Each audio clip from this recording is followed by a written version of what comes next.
our sector, the communication sector, has done quite well, and the history of Nigeria will not be complete without the positive impact that telecommunications has had in our economy, having contributed largely towards foreign direct investment as well as towards our GDP. I think we are pleased that the industry has played a significant role in our national economic development. Other than that, communications today has become the first means of contact with many Nigerians. It has become people's homes, people's offices, people's banks.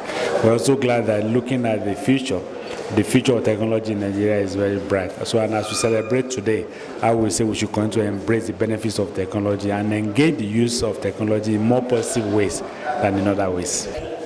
Okay, so Nigeria is celebrating our independence, and if we look at it from the standpoint of ICT in Nigeria, we'll say we've come a long way from the very analog communication system to when GSM came to now we're seeing social media, and in fact even news come out in social media first before we will see it in traditional news. So ICT has come a long way empowering communication in Nigeria. So we will commend the tech industry, the telecoms industry particularly, for making this possible and enabling Nigerians to be able to communicate. One fundamental thing of human existence is communication. And before anything breaks down, it's communication that breaks down first, whether in relationship, in business, or whatever. And the ICT industry has been helping us to power communication. So we are grateful to them for this that they've done for us. Okay, where we want government to concentrate its efforts is in the area of infrastructure development. 5G is already here, right? But we need a lot of money to actually drive 5G to fruition. And the money is not seems there. Take for instance, we don't produce anything in Nigeria. The Nigerian telecom industry is import dependent, which means that we are going to spend more forest, and the forest is not even there. So what I want the government to do is to ensure that we start producing these devices, this equipment in Nigeria. We have got what it takes.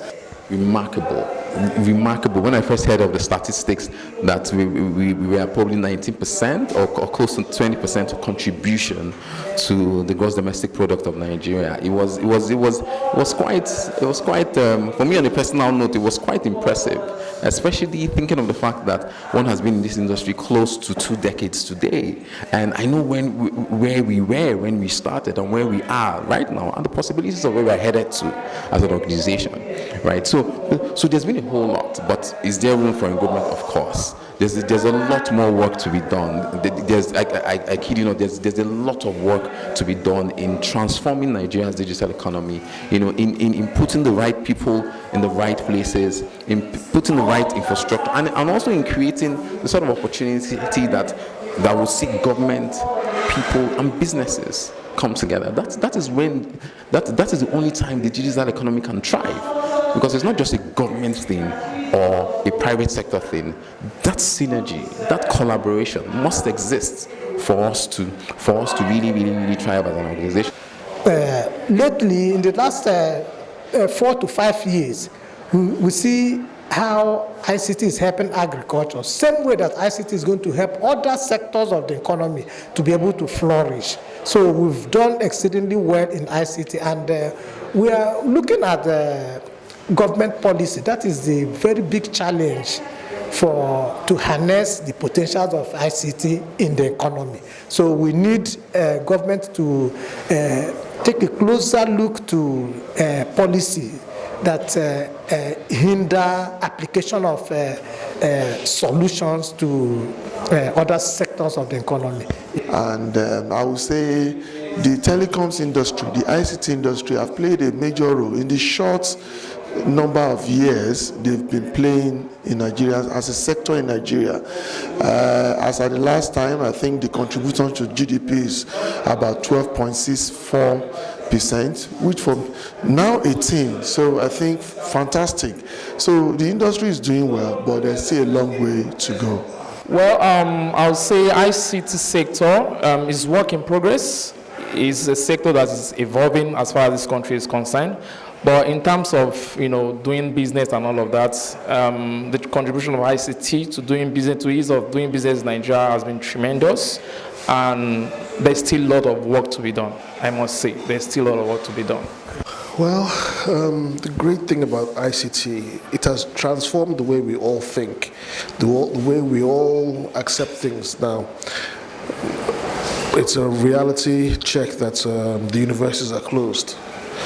So young people are at home doing nothing.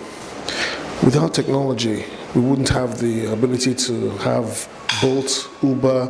These are things that you go with your car, register your car, and then total strangers can call you and you can give them a ride.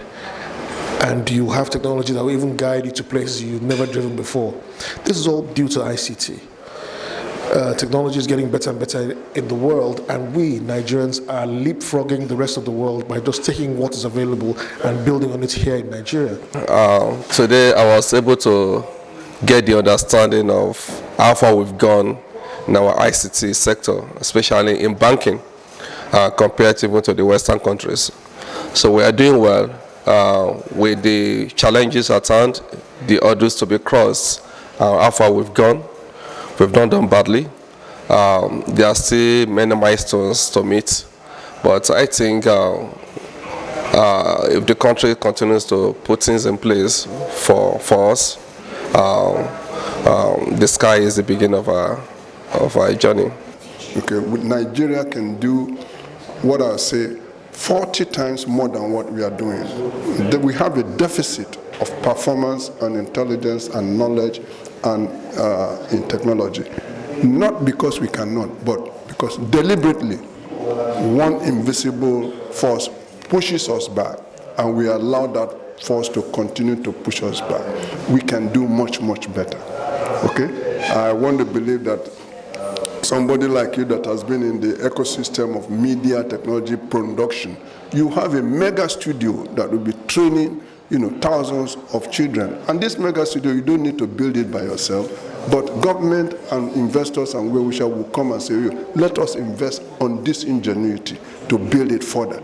Those are things we need to see. We want to see an IT park cluster of 10,000 Nigerians doing stuff like Tinapa, setting up this thing physically, so that they don't run away to Canada, they don't run away to Silicon Valley. They can do whatever they are doing in Silicon Valley here at home. So I think it's that mind. We need to think without the box. Currently we are thinking out of the box, with the box. Without the box, let us start from ground zero and blow our mind. Think extraordinarily, what has never been there before. We can never build a skyscraper with the foundation of a bungalow. It's not possible. Let us extrapolate, this is the time to reinvent ourselves.